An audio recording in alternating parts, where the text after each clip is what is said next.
Good morning friends. आज मैं आप लोगों को इग्नू से यदि पीएचडी करना चाहते हैं तो रूरल डेवलपमेंट के प्रवेश परीक्षा के क्वेश्चन के बारे में बताने जा रहे हैं।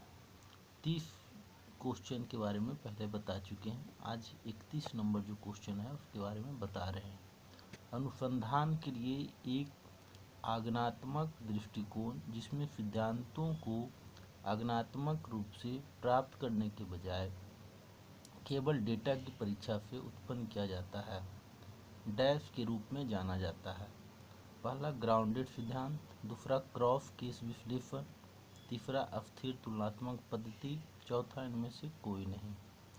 32 नंबर क्वेश्चन है, यदि किसी शोध में स्वतंत्र चरों में हेरफेर नहीं किया जा सकता है तो इसे कहा जाता है। पहला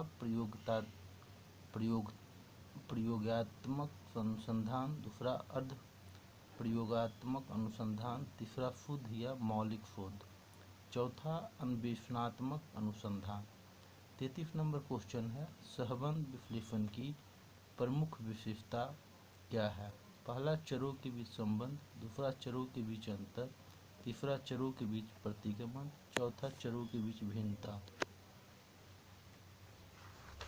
इसके बाद 34 नंबर क्वेश्चन है, निम्नलिखित में से कौन सी विशेषताएं गुणात्मक शोध में महत्वपूर्ण मानी जाती है?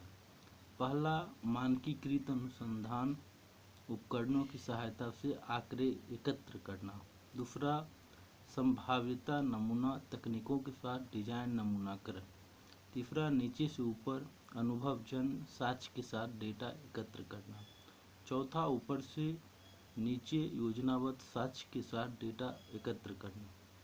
35 नंबर क्वेश्चन है, सहभागी शोध के संदर्भ में निम्नलिखित में से कौन सा कथन असत्य है?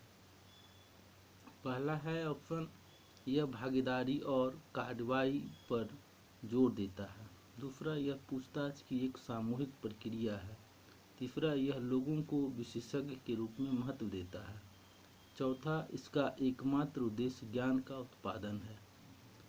36 नंबर क्वेश्चन है, निम्नलिखित में से किस विधि में सूचित सहमति आमतौर पर नहीं ली जाती है? पहला संरचित साक्षात्कार, दूसरा केंद्रित समूह चर्चा, तीसरा गुप्त अवलोकन, चौथा गहन साक्षात्कार।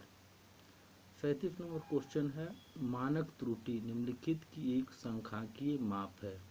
पहला उत्तरदाताओं द्वारा दिए गए गलत उत्तरों के अंकों का सामान्य वितरण, दूसरा है जिस सीमा तक नमूने का माध्य एक चर पर जनसंख्या माध्य से भिन्न होने की संभावना है, तीसरा ऑप्शन नमूने के औसत स्कोर का संचयी वितरण, चौथा जिस डिग्री तक एक नमूना सटीक रूप से अस्वीकृत होता है।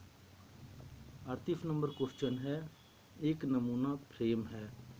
पहला ऑप्शन है यादृच्छिक संख्याओं की तालिका प्रदर्शित करने के लिए उपयोग किया जाने वाला एक लकड़ी या स्टील का फ्रेम, दूसरा एक नमूने में इकाइयों के सभी मुख्य समूहों की रूपरेखा, तीसरा जनसंख्या की उन सभी इकाइयों की सूची जिसमें एक प्रतिदर्श का चयन किया जाएगा, चौथा ऑप्शन प्रतिदर्शित क्षेत्र में सर्वेक्षण की रूपरेखा तैयार करने के विभिन्न चरणों का सारांश।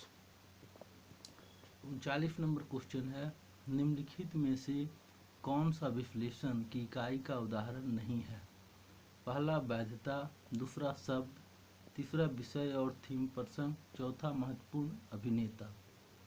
40 नंबर क्वेश्चन है, एक प्रतिचयन प्रविधि का नाम दीजिए जिसमें प्रारंभिक उत्तरदाताओं को संभाव्यता विधियों द्वारा चुना जाता है और फिर प्रारंभिक उत्तरदाताओं द्वारा प्रदान की गई जानकारी से अतिरिक्त उत्तरदाताओं को प्राप्त किया जाता है। पहला ऑप्शन है अर्ध यादृच्छिक, दूसरा प्रारंभिक, तीसरा कोटा, चौथा स्नोबॉल। आगे का जो क्वेश्चन है अगले वीडियो में बताएंगे। धन्यवाद।